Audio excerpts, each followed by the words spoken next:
I'll go through for the sake of the recording. When Donald Trump lost the support of the Republican Party, and I can mention why that occurred, the possibility of him pulling a rabbit out of the hat and actually successfully entering a second term became zero. Now, we are hearing since January 6th a great deal of propaganda saying almost exactly what Biden said. Don't you dare call the people who caused trouble on January 6th demonstrators. They're domestic terrorists. That is the meme. That is the message that the American public is supposed to get and embrace and feel. Just as they were told to hate Arabs after 9/11, because 19 Arabs had committed 9/11. Now, everyone listening to this video knows that Arabs didn't do 9/11.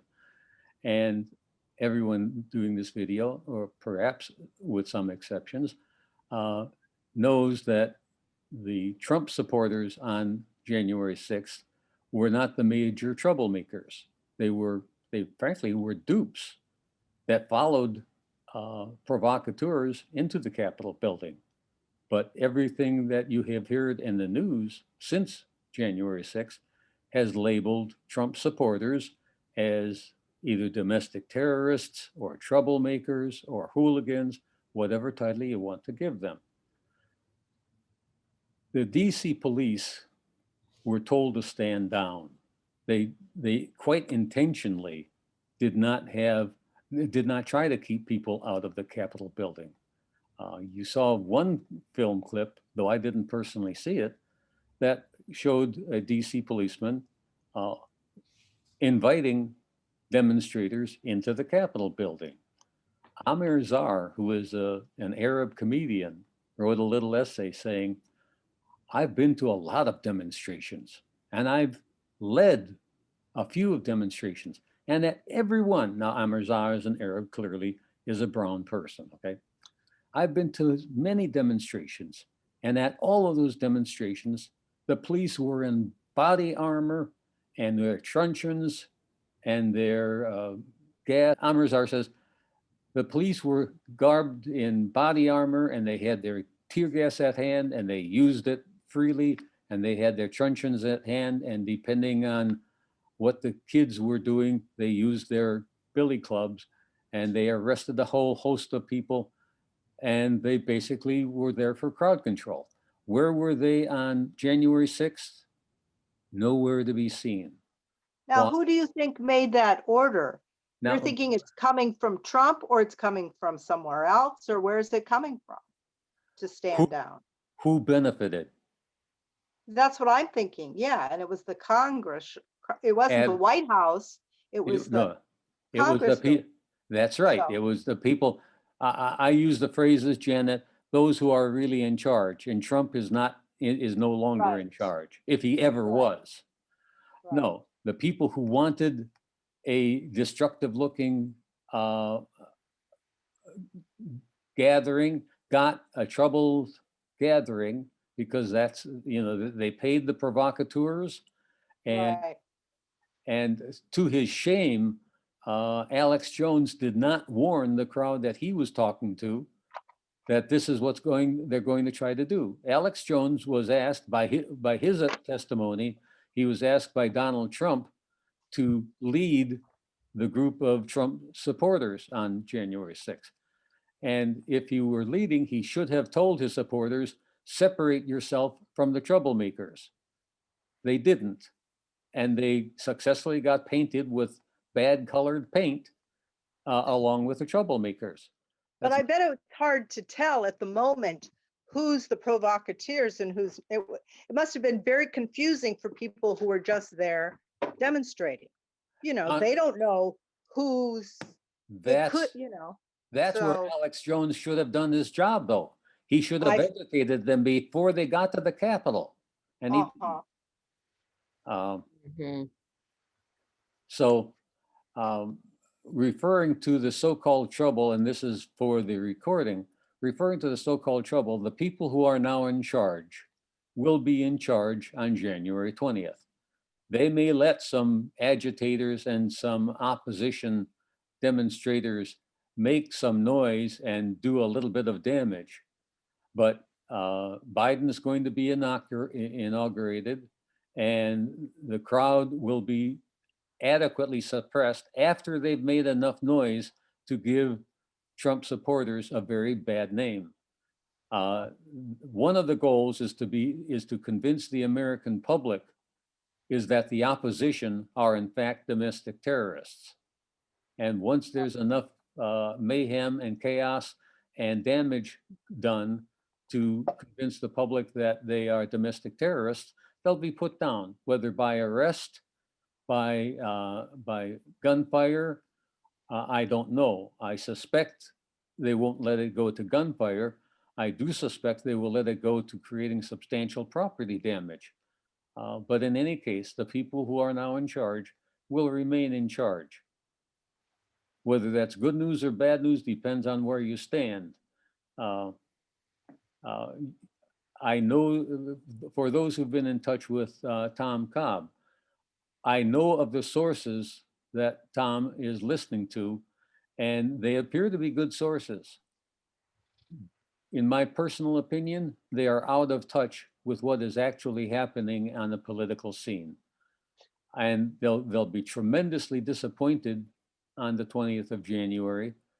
But QAnon has successfully misled the public for several months now, and I have no doubt that a certain percentage of the public will still follow QAnon. But I think they're following the Pied Piper. Okay, that's as much as I wanted to get back on record, Dawn. Thanks. Um, what I'm wondering is if this whole second impeachment deal wasn't designed to crush out the possibility of examining voter fraud and election fraud. It certainly is intended to give a bad face to Trump supporters, and in so doing, decrease the decrease the demand for a reexamination of the voter fraud. Now, any decent district attorney will look at the evidence for voter fraud, but if you can decrease the amount of political pressure, then you decrease the probability of getting that voter fraud looked at. Either way, however, either way, non-political analysts will continue to verify the extent of voter fraud. Frankly, in another 4 years, I don't think voter fraud will be an issue because I think everyone will have decided that their vote doesn't matter. That's a possibility. I have been astonished, at least for a decade, looking at history, that people still believed that voting mattered. Now, I'm not saying anyone should follow me on that score. I just invite them to look at the evidence. Every single candidate for president has been vetted by the people who are in charge. Right now, we are seeing a war between two parties who stand below the people who are in charge. It looks as if one party is going to become dominant, the Democratic Party, but both parties have been servants of the ruling elite for decades. Sorry to tell you, but they have been two parties, and the candidates from each party has received the approval of the people who are in charge. They didn't really care because they knew both of the candidates would do what they were told. We would get the crumbs that were falling from the table of the people who are in charge. when what we really want is a seat at the damn table. We haven't had it for decades. Now, can I say if you use European Union, and I think they're also under the control of the elites also, but, and my son was mentioning this recently, Americans talk about democracy, that in all these European countries, you have so many multiple parties, so many opposition parties. Right. And so that a group of opposition parties that have different issues might work together to become strong enough to have enough numbers that they could, go after the bigger party, so that you have at least this play going on. That and then the idea of the parliament system, where you're unhappy, you can get rid of them. I mean, the fact that America continues with this system that we have just shows how corrupt we are. I mean, it just, I and how agree little democracy we have. Yeah. And even in the European countries, Janet, the many several parties can get crumbs from the table. What kind of crumbs they get from the table will vary according to the coalitions, but they're crumbs from the table. One of the leaders of one of the major banks in Europe told Varoufakis, what's the French economist, starts with its first two syllables of his name is Varu. I think it's Varoufakis, but I'm not really sure. Well, one of the leading banksters told Varoufakis that elections cannot be allowed to change economic policy. Now think about that a second. Uh-huh. The most important thing any nation state manages in terms of the welfare of its own citizens is their economic policy. And a banker told basically the banker of Greece that no matter who's in public office, their economic policy is going to be what the people upstream tell them it's going to be. Mhm. Which Well, is, go ahead. have we talked about this before? I don't know if we did in the group, but the fact that Ingdahl was, when he was in Russia, he was saying that Putin, he's fairly positive about Putin and everything, Right. and representing the people. But he said, but the economic system is still under the West. So he says all that Putin can do, that woman that was installed, Right. she's still part of the West. So that's one thing that Putin is facing all the time, is that he doesn't have control of that part. That is absolutely true. He's changing. What he is trying to do is put people below the below her in this one particular case, and put certain people below the economic establishment in Russia. And Putin himself has a problem because he tends to believe more of the economic policy of the West than is beneficial for Russia. So he's not fully enlightened about the economic policy that is going to help Russia. He has the right motivation, but not yet the correct understanding. But he is replacing or he's putting next in line people who are smarter and more inclined to benefit Russia. But he's got a slow process there to work on.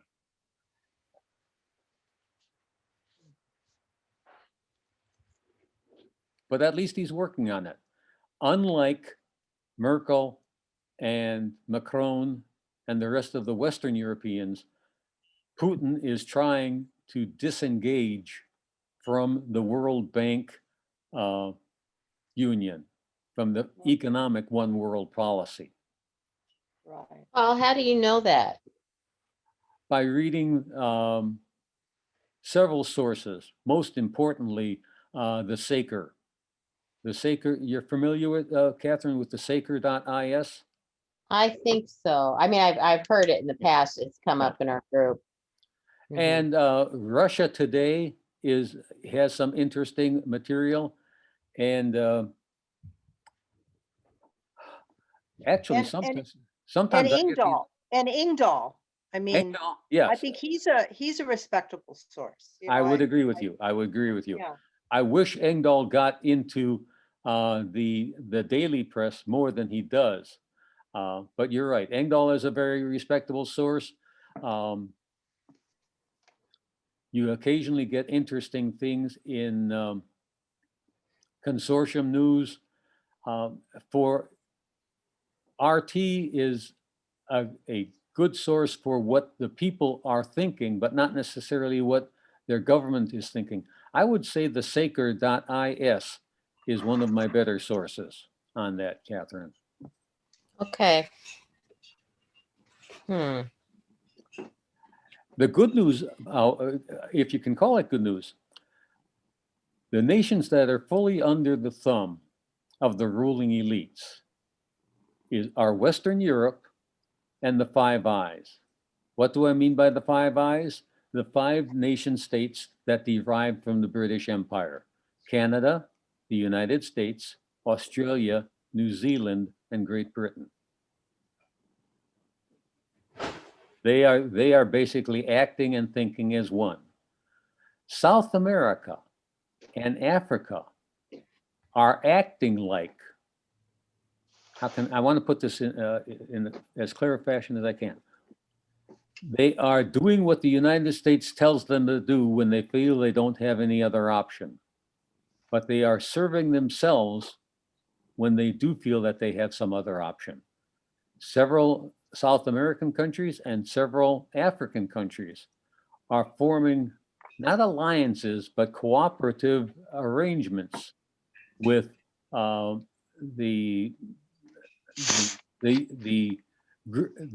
connection between Russia and China.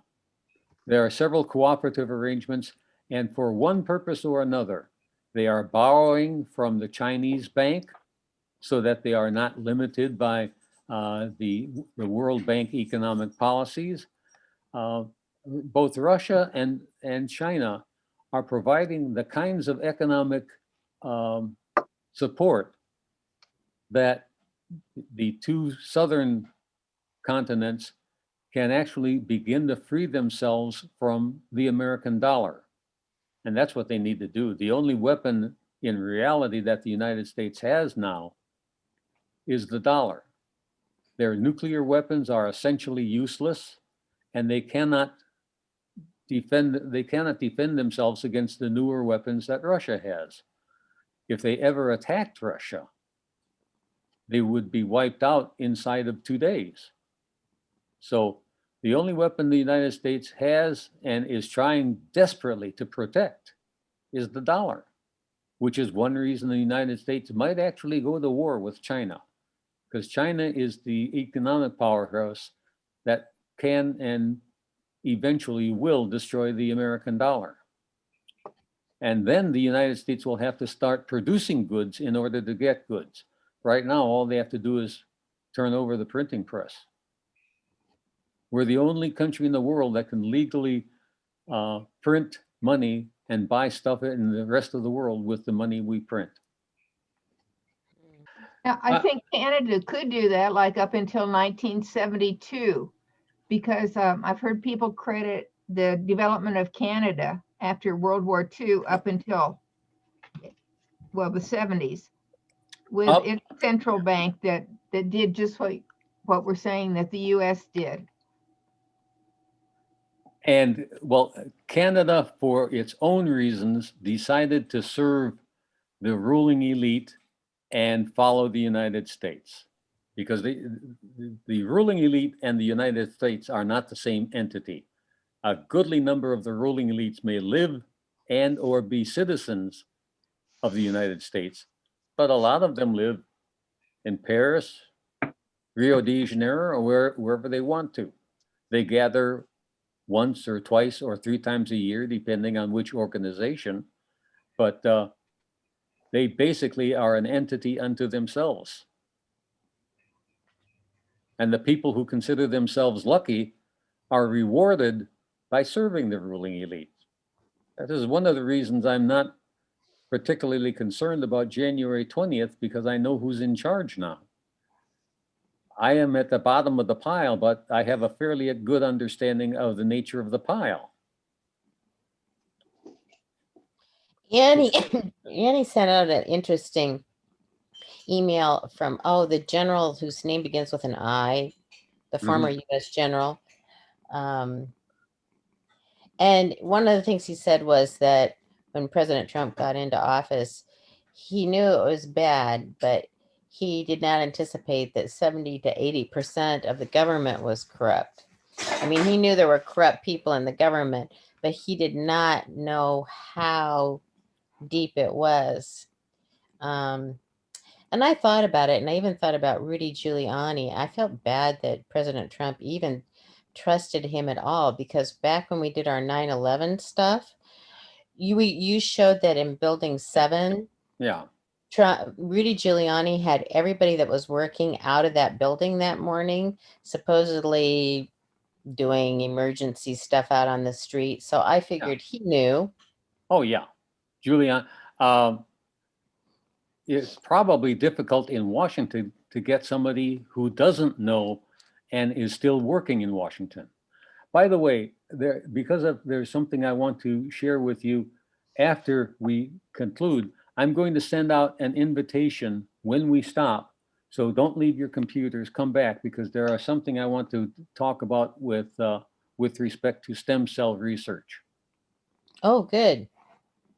I'm going to wait till Zoom shuts us out, but I will send very rapidly, I will send a brand new invitation out to all of you. If there are only 80% of people who are corrupt in Washington, I would be amazed. Either they are corrupt or they have successfully decided to cooperate with the corrupt individuals. I don't know whether you call the cooperators corrupt or survivors, but in any case, the only way to survive in Washington is to allow corruption. Let me put it that way. Jim Leach is a good example. Jim Leach accomplished some things for Iowa. No doubt, I think he was a decent person. He never went after the corruption. He never tried to make a major change. He never attacked the base of the corruption. Mm-hmm. And the people who do wind up dead or disgraced. The Washington Madam had a lot of dirt on the people who were corrupt. And someone was trying to get her to testify. And I don't know whether she ever agreed to testify, but I do know she was suicided. She didn't commit suicide. She was helped to commit her own suicide. Let me put it that way. And as another example, there was a Black police officer in Oklahoma City who got curious about some anomalies of the destruction of the Murrah Federal Building. He was suicided after he walked something like a mile in an open field, apparently bleeding terribly, with his gun next to him. He committed suicide. When the active use of the word suicided is totally appropriate in his situation. Think of the lawyer that worked for Bill Clinton. Think of the genetic scientist who was found having committed suicide in some remote park area in London. All of these people tried to tell the truth in one sense or another. Other people simply lose their jobs. I can't think of the person who worked with Bill Binney, but they wanted to send him to jail. They failed in sending him to jail, but they succeeded in getting him fired without his pension. So he's working as a Macintosh repair person for a Best Buys somewhere in the Washington area. Bill Binney avoided being assassinated or suicided, partly because he's so sharp that he provided himself with the right kind of protection when he was leaving. And when they tried to imprison him, he simply had his bases covered. Now, he had 5 queens for the establishment's 1 queen, if I can use a chess analogy. So the only people who survive in Washington are corrupt or Mhm. willing to cooperate with corruption. Both Catherine and Ani, in particular, have made points of asking the ingredients of the new vaccines and whether they contain parts or some parts derivative of aborted fetuses. And I wanted to I wanted to address that issue for a bit. But first, I want to tell you that you're all probably aware that in the Middle Ages, there were certain kinds of debates among philosophers about how many angels could stand or sit on the head of a pin. And a joke has been made about that, when in fact, it's not really a joke. And I want to explain why, in my opinion, it's not a joke. You're talking about two different realms of reality. The realm of reality of the physical world and the realm of reality of the philosophical or spiritual world. Now, if angels occupied physical space, if they had weight, if they if when they rotated fast like a skater, they were subject to centripetal force, they would be in the physical, they would be physical and they would look like physical beings. But in point of fact, both philosophically and theologically, angels have no mass. They have no substance. They have no presence in the physical world. So an infinite number is it's an exercise in determining the exact characteristics of a philosophical hyphen spiritual entity. So the discussion made perfectly good sense until people tried to make it an argument in the physical world. Why am I calling attention to the fact that the argument, instead of being silly, made perfectly good sense as a philosophical question? Because I want to compare the physical world with the philosophical world. Everyone at this group meeting thinks of themselves as a human being. Some of us taller, shorter, heavier, lighter, etc. But we're not.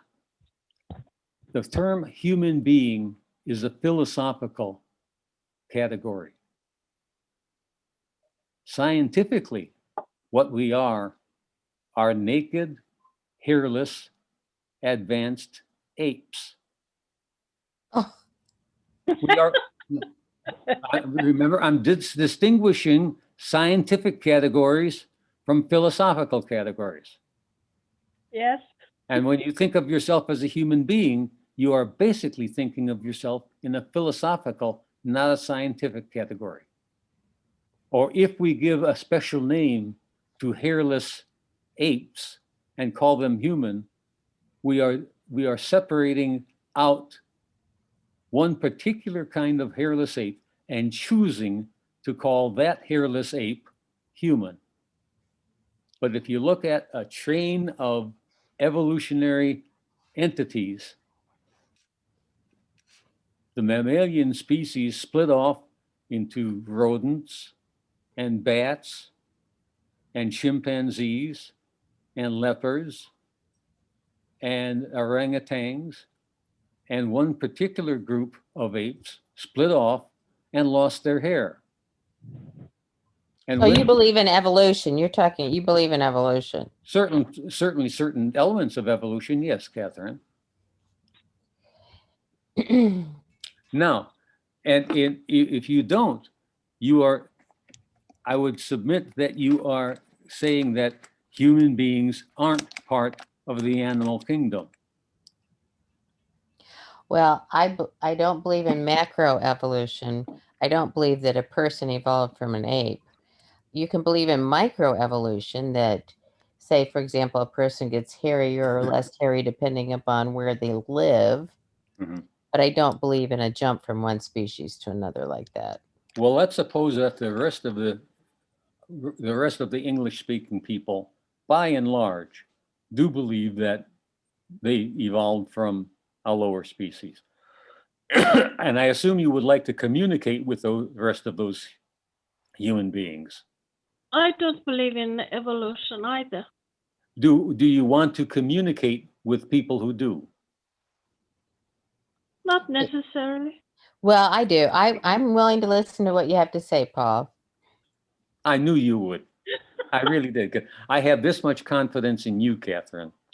If you want to communicate with people who believe differently than you do, then you've got to understand what they believe and why they believe it. Sure. Now, in terms of whether a virus vaccine is made from from cells from a fetus, you have to ask yourself, is that cell from a fetus a human being? What would you say?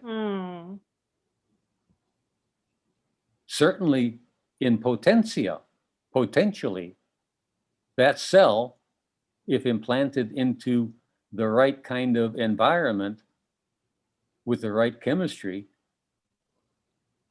and an early enough cell, that is a cell taken from a fetus in the very early stages of development, that cell could develop into a full-blown human being.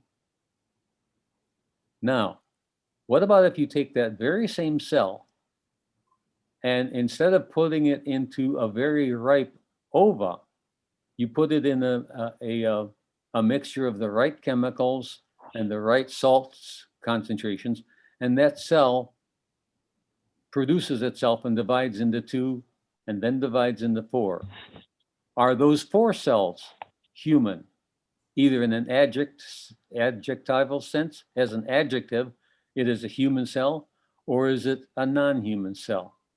If you want to communicate with people who don't believe as you do, and I don't care whether they believe in evolution or they believe in little green men, if you want to communicate with them, you have to understand the way they are understanding it. And a person who is trying to generate, for example, a good vaccine that is free from all of the viruses that come along with monkey cells, you've got to decide whether that fourth generation cell that came from a naked ape, whether that can be described as a human kind of cell or a non-human kind of cell. Because the person who is using that cell to create a virus thinks of it simply as a cell. And what do you think of it as? After a fourth generation, in my opinion, as a scientist, it is simply a cell. So the next general question has to be, for those of you who believe in the worth of a human being, because that's really what we're talking about, is it not? The value of a human being? Well, I'm just saying a human being is a separate and distinct creation by God with a soul. Does that fourth generation cell have a soul? If it's human, it does. Is it human? Yes. In my view. In your view, it is human. What about the 10th generation of the cell? What do you mean by 10th generation? I'm not sure. The scientist has put it in the broth and has got it to divide itself by living in that broth 10 times. I know I'm. Yeah, I think you need. Yeah, I would still say yes. Okay, Mhm, 1,000. Yes, a human cell is a human part of a human being. Is a human being. Yes. Even if after the 10th or 1,000th generation it has no potential for becoming a human, you still consider it human. Yeah. Okay. I would like to insert that it has all the information, it carries all the information, and therefore it doesn't matter if you have million examples of it, it still is the same origin. It's like a book, you write a book and you make copies and you sell them and you make like millions of them, but it's still the same book. I am going to point out that by any other measure, the kinds of transformations that take place. Let me change first. In one very special particular sense, the virologist or the scientist would agree with you. He agrees with you in this sense only, that the 10th generation cell or the 1000th generation cell, he or she hopes that that cell is biochemically identical to a cell from a human being. Now, the same can be said for a skin cell that is taken from my arm and used. And the only reason they don't take it from my skin to develop a vaccine is it has already changed its character. Instead of being a stem cell from a human being, it is now a skin cell, and it has lost certain potentials. So it can no longer act as a host for a virus. So from a scientific point of view, not a philosophical point of view, it is human, but from a scientific point of view, it will serve as a human source, therefore responding to viral growth in the fashion that a human cell in the human body would. And that's why it's important to the scientist. It may not be important to you, that I understand, but it's very important. And it's the reason why the virologist wants that cell in order to do certain things. And before we go to what the virologist wants to do with it, I want to take up this very same question, not with respect to stem cells, but with respect to artificial intelligence. Paul, Yes. is this all a precursor to you telling us that there are aborted fetus cells in vaccines? Are you trying to gently Well, that depends move on us? what you mean. Are you trying to try to I will- alleviate our pain before you break it to us? No, I'm trying to point out that you are in a philosophical bottle of your own creation. So, I am in my puzzle. You are in your puzzle. The philosophical bottle is this. Because you believe that 1000th generation is still human in the sense of an adjective, mhm. you cut off a vast amount of very, very, very, very important and useful information, which is the reason I want to use artificial intelligence as an example. I'm not playing it with words here. Give me a few seconds. In the world of artificial intelligence, I'll use the word robot. The word robot is capable of solving problems and pursuing a goal, very much like human beings are. And with further miniaturization, the robot is given orders. And depending on those orders, he can be very creative and constructive to the human race or very destructive. Now, let us suppose that we give the robot the orders, solve global warming. The robot may very well destroy all human beings and all fires that are created from oil and simply destroy the human race. That would solve global warming. It really would. Now, let us suppose that he says that we give him the orders, solve global warming without hurting human beings. his problem becomes much, much bigger. And it then becomes a problem of what we do allow him to do in order to solve the problem without hurting human beings. Now, I will tell you, there will be a lot of people who will object to the second set of orders. Why will they object to the second set of orders? Because we are intrinsically cutting off the robot's ability to think of certain kinds of solutions,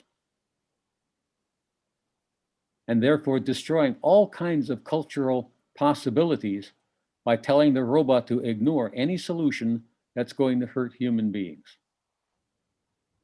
I will tell you that the people who are in charge are not at all afraid of hurting human beings. So it's a real moral question what we tell the robot. That's a real moral question, just as you perceive the manipulation of that 100th generation of the cell a problem, and yet a whole lot of solutions to diseases, both human and non-human, are at least in potential solvable by using that cell in ways that you would never treat a human being. You would never treat a living human being the way we are treating certain of these cells. And I'm saying we because I certainly some of the uses I approve of, but I would never do to a cell in a petri dish what I would do to a totally helpless, useless, and literally brainless human entity, such as a child that's an anencephalic, one who is literally born without a brain. Morally, we cannot and ought not treat that anencephalic in the way that I will treat a cell in a petri dish. So we're talking about the conflict between a science that is capable of doing all kinds of things and a moral basis that prohibits certain other kinds of things. Now, you may be willing to live in a world without the scientific advances that can be made. I kind of like a lot of those scientific advances. But there we have the conflict between a certain moral world and a multitude, frankly, of scientific worlds, which is why, in my opinion, it's very important for moralists to work with the scientists. And in every hospital, you have someone with a moral frame of reference and the education to deal with these questions, because certain kinds of moral questions come up in the medical world all the time. We talk about when a person is neurologically dead. We arrive at a certain definition. That definition imposes not only a definition on what is human death, but it also, by implication, imposes a definition on what is human life. So that a person who has some 5% chance of recovery in 10 years remains a human. And someone else whose brain damage, for example, is unimaginably damaged, that person is considered brain dead and is no longer human. But it's not a simple question. It really isn't. That's all I wanted to say, because that 100th generation of cell can provide a great deal of useful information to the human species, I would not then consider it a human being. That it had its origin in a human being is without question, but it's no longer human, even in an adjectival sense. But I wanted you, go ahead. So what I hear you saying is that kind of your standard is, okay, if a child with encephalitis, no, you wouldn't want to take those cells. But if if No. it's a aborted fetus cell and it's like 10th generation out, then that's kind of where I mean, you're saying everybody kind of has their own standard and that's yours. What I am trying to point out, Catherine, and I'm glad you're pursuing that, I'm pointing out that from my point of view, the cell stops being human from a moral point of view once it stops being capable of becoming a human being. Now, if the woman who is aborting her fetus is doing it because she's being paid to donate her fetus, and that the virologist is paying her in order to gain the fetus, that is totally immoral.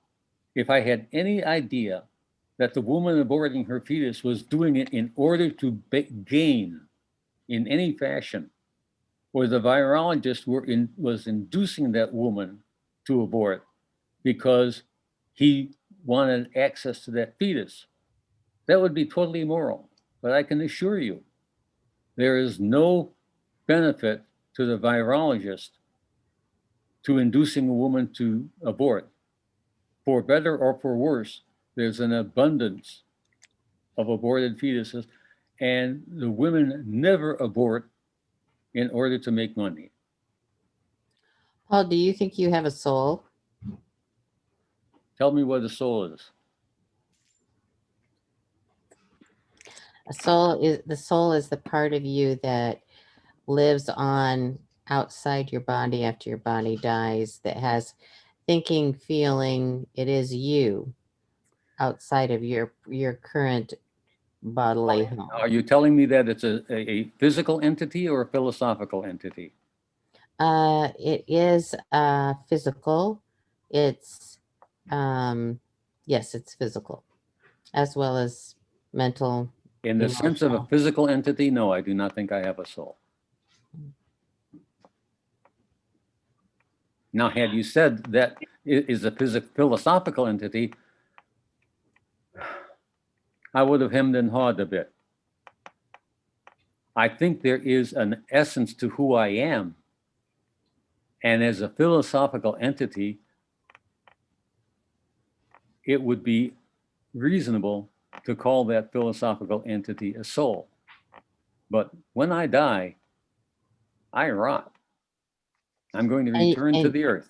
And you believe that your brain, your thinking, your feeling ends at the moment you die. No, actually, some cells in my body die much slower than others.